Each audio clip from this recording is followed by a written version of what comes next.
तो आप और हमारी तो औकात ही क्या है कलयुगी जीवों की। जब अब्राहिम सुल्तान जैसे फैल हो गए मान बढ़ाई और अहंकार के चलते, परमात्मा एक वाणी कहते हैं, संतों की वाणी है अनमोल, इसे ना समझ सके अनभोल, साहिब ने भेद दिया सब खोल, अपनी सतलोक राजधानी का। तो परमात्मा कहते हैं संतों की वाणी है अनमोल, बहुत गूढ़ रहस्य युक्त है, और इसे ना समझ सके कोई अनभोल। आम व्यक्ति आम भगत के बस की बात नहीं है जो परमेश्वर की, सतगुरु रामपाल जी भगवान की वाणियों के अर्थों को समझ लेगा। मालिक कहते हैं सब सुमरे अपने अनुमाना तो गति लखी न जाए, और कहे कबीर कृपया कर जन पर जो की त्यो समझाए। जिस पे सतगुरुदेव जी मेहर करेंगे वही इन वाणियों को समझ सकता है और समझा सकता है। अब्राहिम सुल्तान भी धोखा खा गया। अब तुम कहोगे यार तुम तो परमात्मा से भी बड़े हो गए, गुरुजी तो कह रहे हैं कि हम सुल्तानी नानक तारे, दादू को उपदेश दिया, जात जुलाहा भेद न पाया, काशी माहे कबीर हुआ। तो गुरुजी तो कहते हैं कि हमने नानक को और सुल्तान को, दादू को पार कर दिया। तो गुरुजी की वाणियों के खिलाफ बोल रहा है कि सुल्तान अदम भी फेल हो गया, पार नहीं हुआ। आपका कहना बिल्कुल सही है। आम भगत ये हिम्मत नहीं कर सकता परमात्मा की वाणियों के खिलाफ बोलने का। आम भगत की औकात नहीं है कि वो ये कह दे परमात्मा की वाणी में बोलने के बाद कि हम सुल्तानी नानक तारे, कि नानक पार नहीं हुआ, सुल्तानी पार नहीं हुआ। आम भगत के बस की बात नहीं है, ना उसकी हिम्मत है। ये हिम्मत परमात्मा उसी को देता है जिसको निमित्त बनाता है, क्योंकि हिम्मत के पीछे परमात्मा उसको सबूत देता है पहले। तो आज आपको पता चलेगा इस अनमोल ग्रंथ में अदम सुल्तान की जब आप ये जीवनी पढ़ोगे। अब्राहिम सुल्तान सब कुछ त्याग दिया जिसने, हम उसकी तुलना में एक नाखून नहीं त्याग सकते। अगर कोई 2 करोड़पति है, देखिए मुझे वो छोड़ के बता दो, और बढ़ाने में लगा रहेगा आज भी ये ज्ञान लेने के बाद। और वो पुण्यात्मा जब ज्ञान समझ में आया, कहते हैं जब वो अपनी पालकी में बैठ के सवारी निकलती थी, जब उसकी इराक के बादशाह की, बलक बुखारा शहर के बादशाह राजा इब्राहिम सुल्तान की, कहते हैं इतना धन धान्य से परिपूर्ण था, इतने सुख थे उसके, देवताओं का राजा इंद्र भी ऊपर से शर्माता था कि ऐसे ठाट बाट तो मेरे भी नहीं है। और उस पुण्यात्मा ने अपना सब कुछ छोड़ दिया, ठोकर मार दी 1 सेकंड में परमात्मा के लिए। उसके बाद भी उसको अगर किसी चीज ने नीचे गिराया तो किस चीज ने गिराया पता है? किसने गिराया? मान बढ़ाई ने। उससे मान बढ़ाई नहीं छूटी। और ये वाणी परमात्मा ने इब्राहिम सुल्तान के लिए कही है कि राज त्यागना सहज है और सहज नारी का ने, क्योंकि उसने जो राज उसने जो त्यागा था ना, कोई नहीं त्याग सकता। और नारी का ने 16,000 रानियां थी, आप एक नहीं छोड़ सकते। तीसरे दिन याद आ जाती है, ससुराल में जाके बैठ जाते हो। 16,000 रानियां त्याग के गया था। ये वाणी परमात्मा ने इब्राहिम सुल्तान के लिए बोली है कि राज त्यागना सहज है, सहज नारी का ने, लेकिन मान बढ़ाई और ईर्ष्या दुर्लभ तजना ये नहीं छूटी उससे। इसका प्रमाण दे रखा है गुरुजी ने। इब्राहिम सुल्तान कितना नीचे गिर गया था, वो नाम देने लग गया था। कबीर परमात्मा से चोरी छिपे, उसने अपने चेले बना लिए थे। परमात्मा का चेला बनने के बाद कितनी बड़ी गलती। सुनना, जिस मोह को छोड़ के आया था काल ने फिर उसको उसी मोह में जकड़ लिया आगे चल के। इसलिए दास को परमात्मा हिम्मत देता है कि बेटा वो पार नहीं हुआ। मुक्ति 5 प्रकार की होती है। कहां कहां गया है? बैकुंठ भी एक मुक्ति है, मिनी सतलोक भी एक मुक्ति है, सप्तपुरी भी एक मुक्ति है, ब्रह्मलोक में चले जाना भी एक मुक्ति है, और सतलोक भी एक मुक्ति है। सुनिए, दूध का दूध पानी का पानी खुद कर लोगे सुन के कि सुल्तान आदम पार हुआ है या नहीं हुआ है। ये लक्षण पार होने के या फैल होने के। सार नाम लेने के बाद में गलती, सार नाम लेने के बाद की उसकी आगे की जीवनी आपको दास पढ़ाएगा परमात्मा के आशीर्वाद से। और आंख खोल लेना, फिर तुम्हारी कहाँ औकात है, मेरी कहाँ औकात है। अगर भगवान की मर्यादा में नहीं रह के रहे तो, भगवान की रजा में राजी नहीं रहे तो,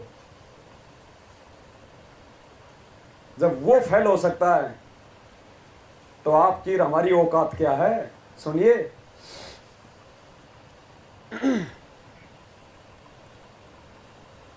ये कबीर सागर का सरलार्थ है, पेज नंबर है 307, और देख लीजिएगा थोड़ा ध्यान से, हेडलाइन भी देख लेना। इसमें यही लिखा है, विकार, काम, क्रोध, मोह, लोभ। क्या लिखा परमपिता परमेश्वर सतगुरु रामपाल जी भगवान ने हम नीचू को समझाने के लिए। विकार जैसे काम, मोह, क्रोध, वासना नष्ट नहीं होते, शांत होते हैं। विकार मरे ना जानियो जो भूबल में आग, जब जब करे ले धधक ही बचे सतगुरु शरण लाग। एक समय इब्राहिम सुल्तान मक्का में गया हुआ था। उसका मकसद था कि भ्रमित मुसलमान श्रद्धालु मक्का में हज के लिए या वैसे भी जाते रहते हैं, उनको समझाना था। उनको समझाने के लिए वहां कुछ दिन रहे, कुछ शिष्य भी बने। अरे भगत भक्ति करके पार होगा या दूसरों को अपना चेला बना के पार होगा। क्या कहा परमात्मा ने, ये जितने भी नकली गुरु हैं जिन्होंने शिष्य बना रखे हैं ये नरक में जाएंगे। क्यों बोलते हैं गुरु जी? क्योंकि गुरु इस भक्ति विधान के अनुसार तब तक पार नहीं हो सकता जब तक उसके चेले पार ना हो जाएं। भेड़ों का रखवाला तब तक भेड़ों से आगे नहीं निकलता जब तक हर भेड़ को पार ना करवा दे। वो भेड़ों के पीछे चलता है, सारी भेड़ों को निकाल के फिर उनके पीछे चलता है। तो गुरु तब तक पार नहीं होता जब तक गुरु के चेले पार नहीं हो जाएं। इसलिए परमात्मा ने कहा कि नकलियों के पास में ना ज्ञान है, ना मंत्र है, ना भक्ति है, ये खुद भी नरक में जाएंगे और चेले भी। और इसी भक्ति विधान को समर्थ होने के बावजूद भी उस कबीर परमात्मा ने निभाया। काशी में 650 साल पहले 64 लाख भक्तों की परीक्षा लेके कि बड़वा बड़वा सब कोई कहे पर कोई न जाने खोज, दास गरीब कबीर करम वो बाटे सिर का बोझ। नकलियों का भार अपने सिर से उतार रहा था। क्यों? क्योंकि जब तक चेले पार नहीं हो जाएंगे गुरु पार। तो आदम सुल्तान ने सबसे बड़ी गलती कर दी, शिष्य बना के। क्या वो पार कर सकता था?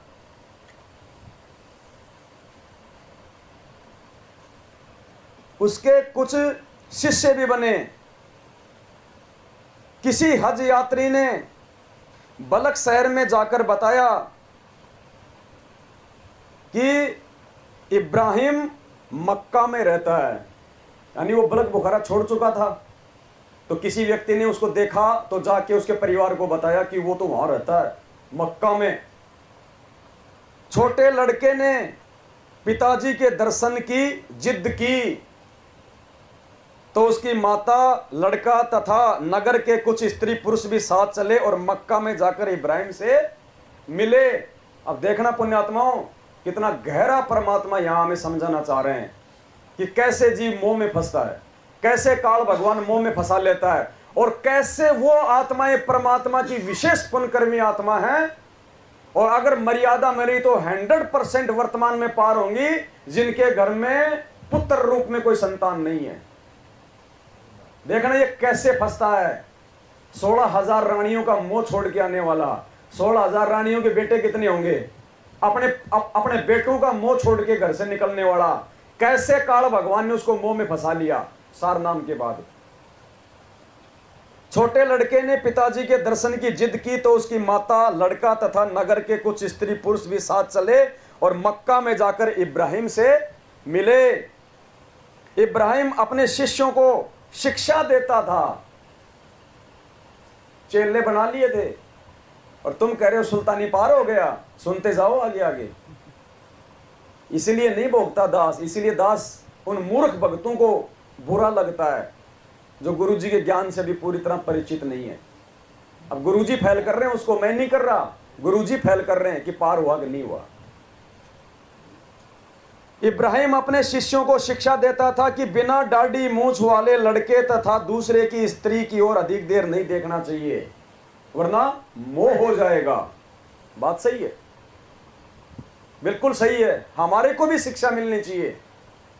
इस कथा के माध्यम से गुरुदेव हम भक्तों को भी शिक्षा दे रहे हैं कि बिना दाढ़ी मूंछ वाले लड़के की तरफ तो माता बहनों को ज्यादा देर तक नहीं देखना चाहिए। आसक्ति हो सकती है, मोह हो सकता है। और किसी भी पुरुष को माता बहनों की तरफ ज्यादा देर तक नहीं देखना चाहिए, आसक्ति हो जाएगी काल परिणा से। मन रूप में काल सबके अंदर बैठा है। इब्राहिम अपने शिष्यों को शिक्षा देता था कि बिना दाढ़ी मूंछ वाले लड़के तथा दूसरे की स्त्री की ओर अधिक देर नहीं देखना चाहिए। ऐसा करने से उनके प्रति मोह बन जाता है। अपने लड़के को देखकर इब्राहिम से रहा नहीं गया। करनी तज कथनी कथ है, अज्ञानी दिन रात, और कुत्ते जूं भोकत फिरे सुनी सुनाई। ये पार होने के लक्षण है क्या भाई साहब?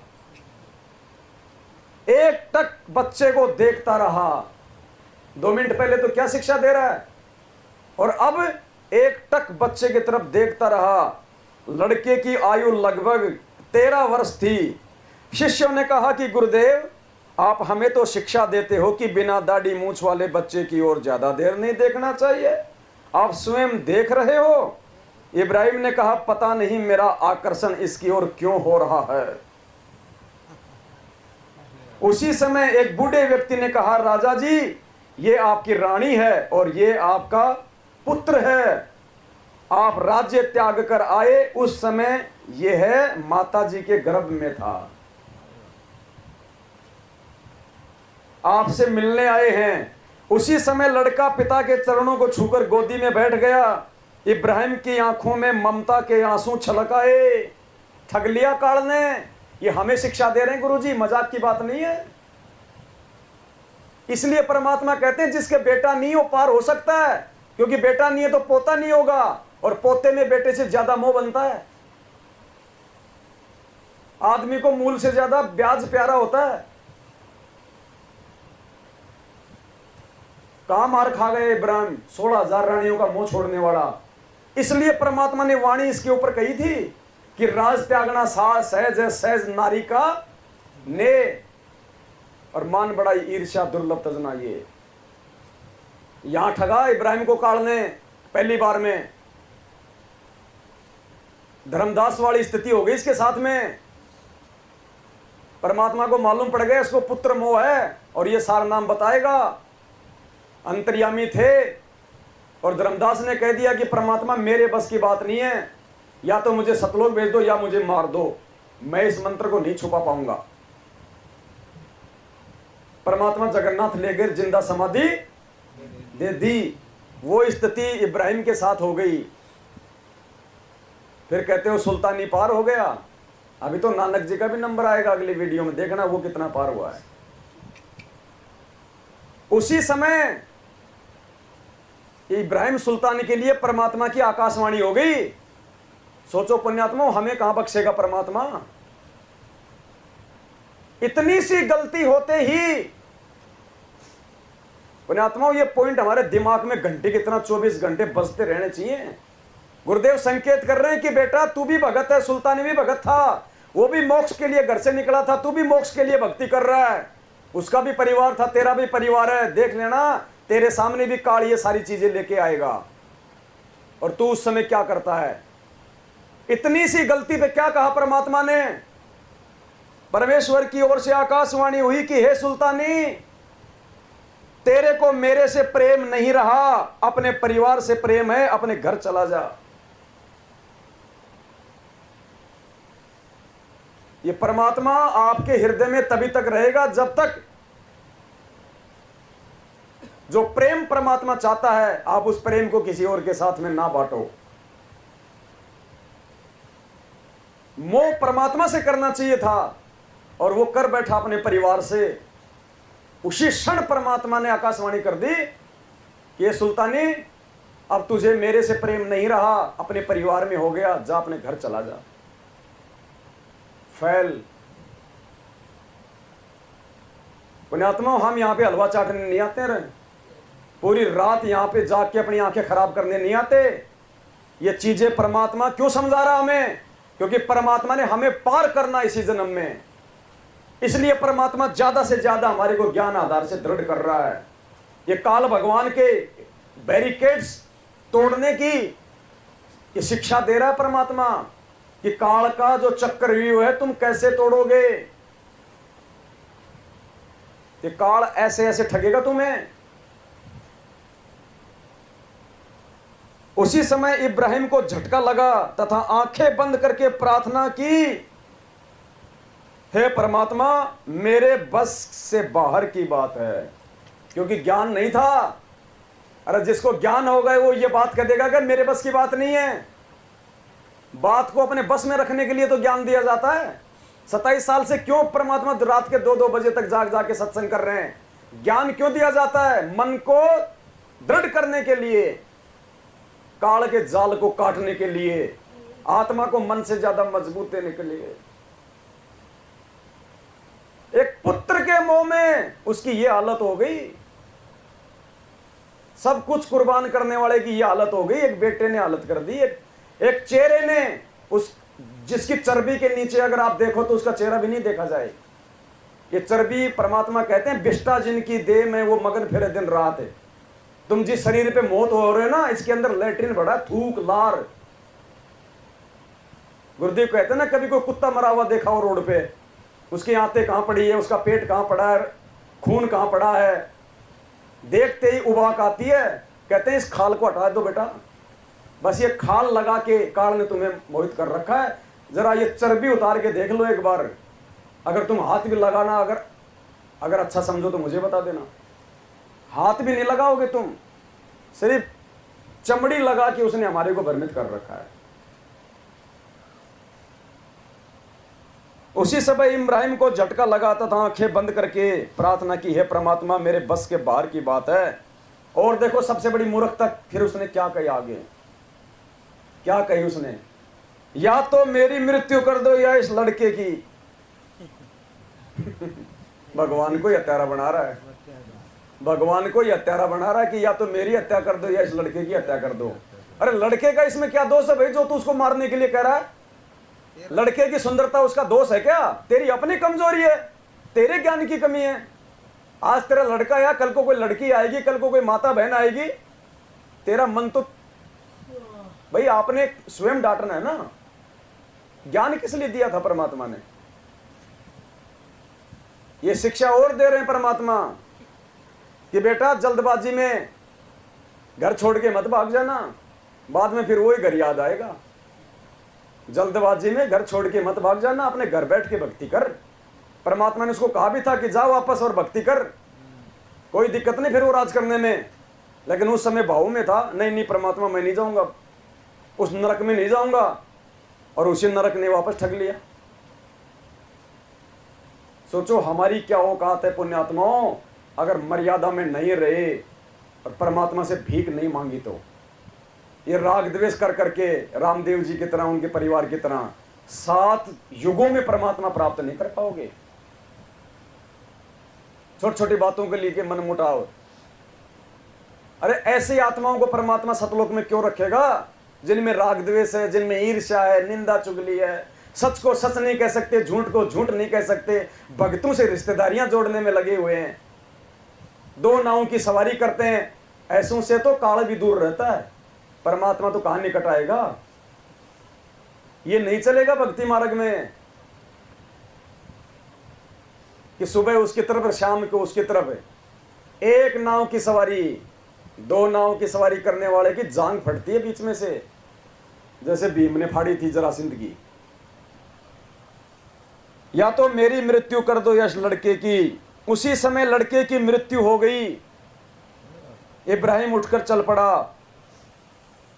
बलक से आए व्यक्ति लड़के के अंतिम संस्कार करने की तैयारी करने लगे।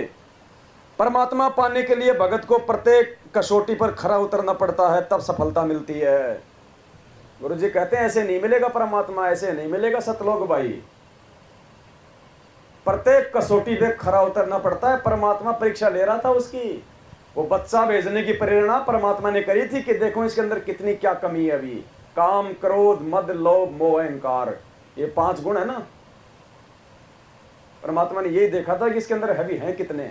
मालिक को तो पता था, लेकिन उसको दिखाना चाह रहे थे कि तू अभी कहां खड़ा है, तू कितना है भक्ति मार्ग में, कहां खड़ा है, तेरा अवलोकन खुद कर ले। और अंतर्यामी से तो क्या छुपा हुआ था। परमात्मा पाने के लिए भगत को प्रत्येक कसौटी पर खरा उतरना पड़ता है, तब सफलता मिलती है। उस लड़के के जीव को परमात्मा ने तुरंत मानव जीवन दिया और अपने भगत के घर में लड़के को उत्पन्न किया। अब अब्राहिम के उस लड़के को परमात्मा ने जो मार दिया, उसी समय शरीर छुड़वा दिया, उसको अपने किसी भगत के घर में जन्म दे दिया। और अब देखना परमात्मा फिर अब्राहिम से मिलवाएगा। दास ने एक बात कही थी, पुण्यात्मा, मुझे नहीं पता इस बात का, ये तो आज पढ़ रहा हूं मैं। क्या कहा था दास ने? आपत्ति के समय ही भगत की परीक्षा होती है, और जब तक भगत उस आपत्ति को परमात्मा की परीक्षा समझ के पार नहीं करेगा, वो आपत्तियां भगत के सामने बार बार आएंगी। जब तक बच्चा 8वीं कक्षा पास नहीं करेगा, बार बार उसको 8वीं में ही एडमिशन लेना। तो पुत्र मोह में जो फेल हो गया था अब्राहिम, फिर से परमात्मा ने उसी पुत्र को देखना उसके सामने लाके खड़ा करेगा। उसी समय शरीर छुड़वा दिया बच्चे का और अपने किसी भगत के घर में जन्म दे दिया। फिर एक दिन परमात्मा का, जो कि जिंदा बाबा के रूप में थे, आश्रम में सत्संग था। उस सत्संग में इब्राहिम भी आ गया और 4 साल की उम्र में वो लड़का भी आ गया। उस लड़के के जीव को परमात्मा ने तुरंत मानव जीवन दिया और अपने भगत के घर में लड़के को उत्पन्न किया। बचपन से ही उस आत्मा को परमात्मा का मार्ग मिल गया। एक बार सब भगत बाबा जिंदा के आश्रम में इकट्ठे हुए, कबीर परमात्मा के आश्रम में। वह लड़का उस समय 4 वर्ष की आयु का था। परमेश्वर की दया से उसका बिस्तर तथा इब्राहिम का बिस्तर साथ साथ लगा था। इब्राहिम को देखकर लड़का बोला, पिताजी। लड़के को क्या पता मेरा पिताजी है। परमात्मा ने चेतना दे दी इब्राहिम की परीक्षा के लिए। लड़का बोला, पिताजी आप मुझे मक्का में क्यों छोड़ आए थे? मैं अब भगत के घर में जन्मा हूं। देखने अल्लाह ने मुझे आपसे फिर मिला दिया। ये बात गुरुजी कबीर परमेश्वर के पास गई तो जिंदा बाबा कबीर परमेश्वर ने बताया कि यह इब्राहिम का लड़का है जो मक्का में मर गया था। अब परमात्मा ने इस जीव को भगत के घर में जन्म दिया है।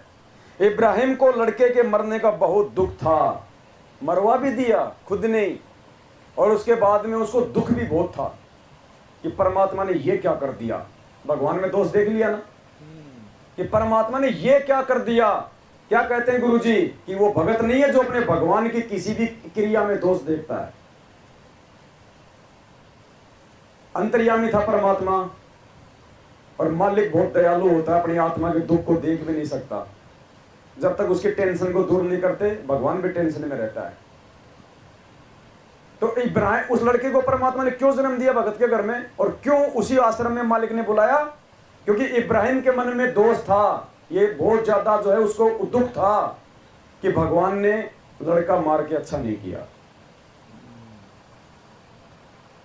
जिंदा बाबा ने क्या बताया कि यह बात जब जिंदा बाबा के पास गई तो जिंदा बाबा ने बताया कि ये इब्राहिम का लड़का है जो मक्का में मर गया था। अब परमात्मा ने इस जीव को भगत के घर में जन्म दिया है। इब्राहिम को लड़के के मरने का बहुत दुख था, परंतु किसी को साझा नहीं करता था। उस दिन उससे कहा, हे कृपा सागर तू अंतर्यामी है, आज मेरा दिल हल्का हो गया। मेरे मन में रह रह कर आ रहा था कि परमात्मा ने ये क्या किया। जैसे बरवाला कांड हुआ ना, और गुरुजी तारीखों पे नहीं गए और फिर कांड हो गया, तो क्या कह रहे थे बहुत सारे शाने लोग, ये गुरुजी ने क्या किया। तारीखों पे चले जाते तो इतना बड़ा कांड ही नहीं होता। वो अर्जुन सर्जुन वाली बात हो गई। ऐसे भी लोग नीचे गिरे पतिव्रता धर्म से बरवाला कांड के बाद। ये परीक्षा थी बरवाला कांड। मेरे मन में रह कर आ रहा था कि परमात्मा ने ये क्या किया, इसकी मां घर पर क्या मुंह लेकर जाएगी। आज मेरी आत्मा पूर्ण रूप से शांत है। अब मुझे शांति मिली है इस लड़के को वापस देख के। जिंदा बाबा ने उस लड़की पहले वाली माता यानी इब्राहिम की पत्नी को संदेश भिजवाया कि वह आश्रम आए। लड़के तथा उसके नए माता पिता तथा इब्राहिम को भी बुलाया। उस लड़के को पहले वाली माता से मिलाया। लड़का देखते ही बोला, अम्मा जान आप मेरे को मक्का छोड़कर चली गई। वहां पर अल्लाह आए, देखो ये बैठे जिंदा बाबा। हाथ करके बोला, बंदी छोड़ सतगुरु रामपाल जी भगवान। और आज यहाँ सात संगतियों में यही तो बता रहे कि ये है परमात्मा, ये है जिंदा बाबा, ये बैठा, एक ही बात है ये। आज जितनी खुशी और जितना विश्वास हम ये कहानी पढ़ के हो रहा ना, उतना ही सात संगत में बैठ के ये चर्चा सुन के हो जाना चाहिए। आज हम भी तो उस लड़के की तरह यही चीख चीख के बता रहे हैं कि ये है जिंदा बाबा, ये है असली कबीर। और मेरे को साथ लेकर इन्होंने घर छोड़ गए। मैं इस माई के पेट में चला गया, फिर मेरा जन्म हुआ। अब मैं दीक्षा ले चुका हूं, प्रथम मंत्र का जाप करता हूं। हे माता जी आप भी गुरुजी से दीक्षा ले लो और अपना आत्म कल्याण हो जाएगा। इब्राहिम की पत्नी ने दीक्षा ली और कहा कि इस लड़के को मेरे साथ भेज दो। परमेश्वर कबीर जी जिंदा बाबा ने कहा कि यदि उस नरक में राज की चक्का चौंध में रखना होता तो इसकी मृत्यु क्यों होती। गुरुदेव ने कहा कि इस लड़के को अगर मैंने राजपाट में रखना होता, उस नरक में रखना होता, राजपाट को परमात्मा ने क्या बताया, नरक, तो मैं इसकी मृत्यु क्यों करता। अब तो आप आश्रम आया करो और महीने में सत्संग में बच्चे के दर्शन करके जाया करो। इब्राहिम को उस लड़के में अपनापन नहीं लगा क्योंकि वह किसी दूसरे शरीर में जन्मा था। पता था कि मेरा ही लड़का है, लेकिन दूसरा जन्म हो गया इसलिए उतना मोह नहीं। अब हमारे लड़के की टांग कट जाए तो और पड़ोसी का चाहे मर जाओ, नहीं होता ना दुख इतना। परंतु उसके मन और भ्रम की मूर्खता का नाश हो गया। जो वह मन मन में कहा करता था कि अल्लाह ने ये नहीं करना चाहिए, अल्लाह ने ये नहीं करना चाहिए, अर्जुन सर्जुन की तरह कि आपको यहां नहीं बैठना चाहिए, वो सुल्तानी पार हो जाएगा क्या? पार हो जाएगा वो सुल्तानी। इसलिए परमात्मा दास से बुलवाते हैं कि ये कोई आत्मा पार नहीं हुई, ये सब आत्मा इस समय आएंगी। अब है पार होने का समय, अगर मर्यादा में टिके रहे तो। पुण्यात्मा ये सात संगतियां हैं, ये परमात्मा का छोटा, ये परमात्मा के छोटे सत्संग है। ये बहुत विशेष परमात्मा ने बहुत विशेष ज्ञान के लिए निमित्त बनाया है। जो बातें हम गुरुजी के रहते सहते उनको मानुष मान के नहीं समझ सकते थे ना, वो बातें आज हम गुरुजी को भगवान मानकर सात संगतियों से सीखेंगे। जो वह मन मन में कहा करता था कि अल्लाह ने ये नहीं करना चाहिए, अब उसे पता चला कि परमात्मा जो करता है अच्छा ही करता है। बाद में तो अर्जुन सर्जुन को भी समझ में आ गया था कि गलती कर दी भाई, इसको भी समझ में आ गया। भले ही उस समय अपने को अच्छा न लगे, अल्लाह के सब जीव हैं, वह सबके हित की सोचता है। हम अपने अपने हित की सोचते हैं। रानी को भी उस लड़के में वो भाव नहीं था, परंतु आत्मा वही थी, आत्मा वही थी, लेकिन रानी का भी वो प्रेम नहीं बना फिर, क्योंकि दूसरे माँ के गर्भ से आया था। इसलिए माता वाली ममता दिल में जागृत थी, इसलिए उसको देखकर शांति मिलती थी। ये कारण बनाकर परमेश्वर जी ने उस रानी का भी उद्धार किया और बालक का भी। अब बताओ, गुरुजी कह देते हैं कि नानक जी का उद्धार हो गया, हमने मान लिया कि सतलोक गया। यहाँ तो परमात्मा बलक बुखारी का तो छोड़ो, उस लड़के का उसकी रानी के लिए भी कह रहे हैं कि उनका भी उद्धार हो गया, तो क्या वो भी सतलोक चले गए? गुरुजी कहाँ संकेत कर रहे हैं, ये समझना पड़ेगा हमने ज्ञान से।